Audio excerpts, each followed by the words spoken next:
ভিডিওটিতে ক্লিক করার জন্য প্রথমেই জানাই তোমাদেরকে অসংখ্য ধন্যবাদ। আশা করি তোমরা সকলেই ভালো আছো এবং কি সুস্থ আছো। তো আজকে আমরা আলোচনা করব 4th সেমিস্টারের কিছু সাজেশন প্রশ্ন নিয়ে।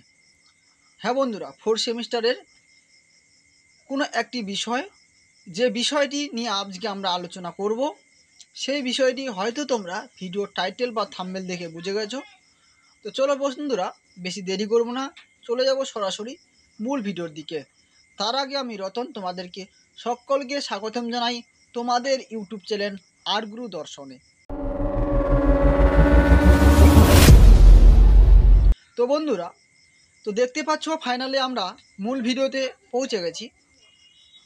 তো যারা ইউনিভার্সিটি অফ গৌড়বঙ্গের অধীনে যেসব কলেজগুলি রয়েছে, তোমরা সে সমস্ত কলেজগুলিতে ভর্তি হয়েছ এবং তোমাদের যদি সোশিওলজি অর্থাৎ সমাজবিদ্যা বিষয়টি যদি পাস কোর্সে বা জেনারেল সাবজেক্ট হিসাবে থেকে থাকে, তাহলে তোমরা কিন্তু ভিডিওটি স্কিপ না করে সম্পূর্ণ ভিডিওটি স্টেপ বাই স্টেপ দেখতে থাকো।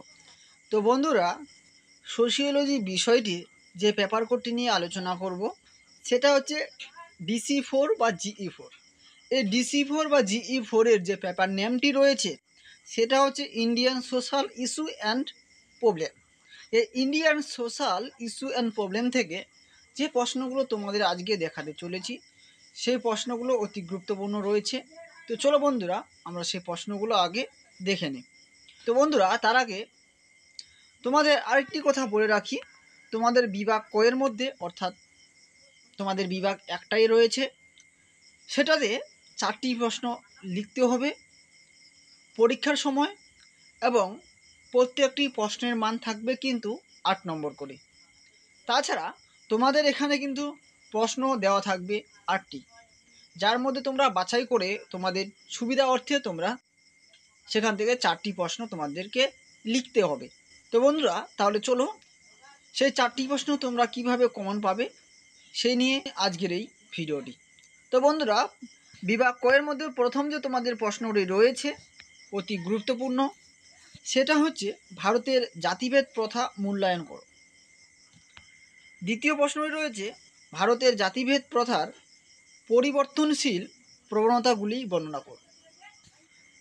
3 নম্বর প্রশ্নটি যেটা রয়েছে ভারতের জাতি ব্যবস্থার উৎপত্তি, ও 4 নম্বর প্রশ্নটি রয়েছে দৈনন্দিন জীবনের ধর্মের ভূমিকা ব্যাখ্যা করো। 5 নম্বর প্রশ্নটি রয়েছে সামাজিক বৈষম্য কি, উদাহরণ সহকারে ব্যাখ্যা করো। তাছাড়া রয়েছে তোমাদের 6 নম্বর প্রশ্নটি ভারতের লিঙ্গ বৈষম্য কি, এর কারণ ও প্রভাবগুলি আলোচনা করো। তাছাড়া বন্ধুরা, তোমাদের কিন্তু এই প্রশ্নটি এইভাবে থাকতে পারে যে ভারতের লিঙ্গ বৈষম্য কি, এর বৈশিষ্ট্যগুলি আলোচনা করো।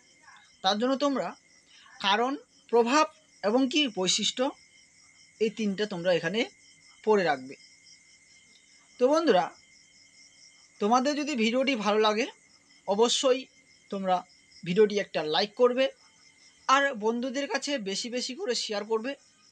তোমরা যদি ভিডিওটি শেয়ার করো তাহলে কিন্তু তোমাদের পরবর্তী যে সেই সোশিওলজি বিষয়টির যে আরেকটি পেপার কোড রয়েছে, যেটা হচ্ছে SEC2, এই SEC2 এর যদি তোমরা ভিডিও নিতে চাও তাহলে অবশ্যই এই ভিডিওটি তোমরা বন্ধুদের কাছে শেয়ার করো।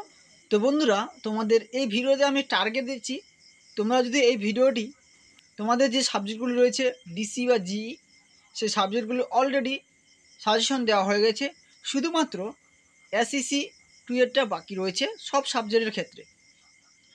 তোমরা যদি সেই DC বা GEর যে ভিডিওটি আপলোড করেছি, সেই ভিডিওটি তোমরা যদি মিনিমাম 300 বা 250 জনের মতো ওয়াচ করো, অর্থাৎ তোমরা যদি সেই ভিডিওটি দেখো, তাহলে কিন্তু আমি তোমাদের পরবর্তী যে SEC2 এর যে পেপার কোডটি রয়েছে, সেই পেপার কোডটি নিয়ে তাড়াতাড়ি সেই ভিডিওটি নিয়ে আসব।